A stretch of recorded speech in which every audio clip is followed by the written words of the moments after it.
Hey, it's Martin from CoinRingUSA, and today I got a special treat for you guys. Rolling out my new finishing tool, appropriately called the Rereader, and it looks like this. It's a solid piece of tool steel that's been hardened, and you can see the groove pattern on it is such that it radiates from the center.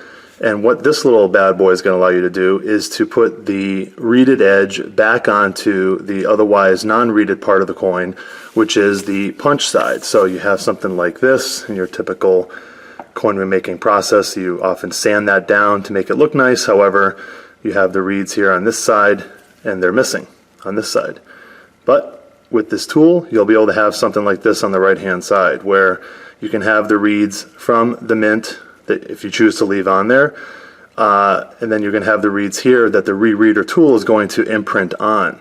Side note, you can also remove these reeds here, and I'll just kind of start at the end here by showing you a size 8 here, 1921 Morgan, and I sanded the US Mint reeds side down because they was pretty damaged. It had a bunch of nicks on there, and hopefully you can kind of see that, but that reed pattern and this reed pattern here is pretty much identical, and that was done with the Rereader tool. So the way it works is once you get your coin fully folded, and I'm going to take another Morgan silver dollar here for an example. Obviously it's going to look something like this. What you want to do is after you anneal the Morgan dollar, or after you anneal your coin ring, you're going to place it onto the center of the Rereader tool. Now you can kind of eyeball it and get pretty close. You can use the depression, the hole in the center here, as a point of reference, and by doing that you're going to center the coin onto the grooves. Okay, so I've just annealed the Morgan dollar, and the reason I strongly recommend annealing the coin immediately prior to imprinting the reeds onto the coin is that you want the material to be in a soft state. That way it's going to be a lot easier to impression. So I take my tool, I'm going to go ahead and get it pretty centered. Next, there's a piece of urethane pad that's going to come with the Rereader tool. I went ahead and cut mine into a circular pattern because what you want to do is protect the other original reeded side. And the last thing you want to do is, if you have the blank die or the compression press plate such as this, you want to simply put it on top of the Rereader tool. So it's going to look something like this. The next thing you want to do is you want to slide it underneath your hydraulic press's ram head. And that's actually a good point to bring up right now. If you have an arbor press or a ring stretching machine, this clearly will not do. You need at least, in my opinion, a 6-ton hydraulic press. So I'm going to go ahead and line everything up. Okay, so I've gone ahead and I've lined everything up, and it might be hard to see, but you can see that little piece of black urethane pad as a buffer between the compression press plate and the coin itself. You want to bring the press ram head down onto the top of the press plate until you begin to feel some resistance. So I'll just bring that down. Okay, resistance is met. Now I'm going to bring the handle of the press completely up, and I'm going to go 2 full downward strokes on this particular press to imprint the reeded pattern onto the coin ring's edge.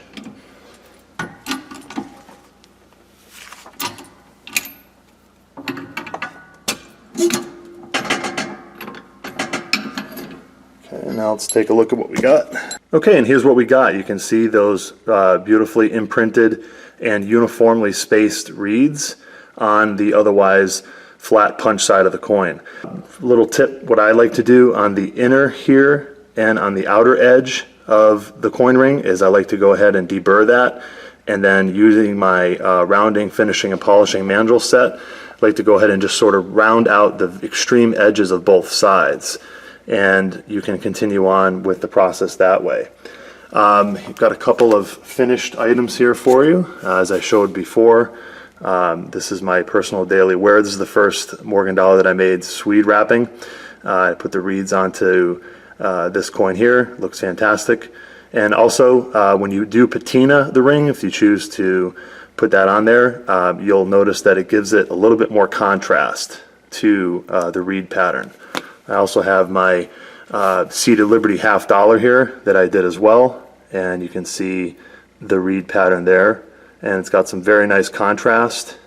So just a couple of quick tips for use. I definitely recommend practicing when you start out on clad coins, so non-silver coins. You definitely want to get a feel for how many presses and force really is required by your particular hydraulic press to imprint the reeds on. You have a lot of factors that come into play, such as coin thickness, whether or not you've annealed the coin, and that's why I strongly recommend that you anneal the coin, because you want to have that material in a soft state. And also the tonnage rating of your hydraulic press. Those are all factors that are going to determine the outcome of your newly reeded coin ring edge. Another thing you really want to make sure of is that the edge of the coin that you're going to go ahead and imprint the reeds on is as level and smooth as possible.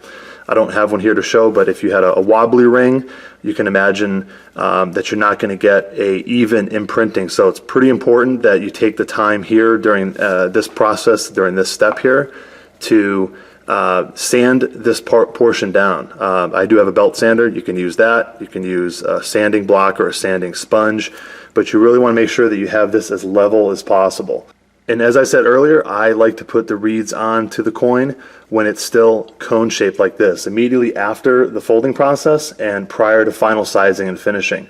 The reason for that is it does allow you to correct any distortions that might occur on the coin ring sidewall as you're pressing down if you end up by overpressing the new reeds on.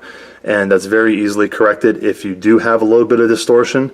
Simply anneal the coin again, drop it into the appropriate sized universal folding reduction die along with the corresponding size folding cone, and push down, and you'll be right back to where you were in terms of having the original shape achieved here, to where you can continue on to whether it was to expand the coin, or as in the case of this Morgan dollar here that I'm going to do later, is I will continue the process of reducing this coin by using the Swedish wrap technique. So again, this is the tool, the rereader. It's available on my shop page right now at CoinRingUSA.com. Go ahead and subscribe in the lower right hand corner. Feel free to share, like, and comment this video, and I'll see you guys on the very next one. Take care.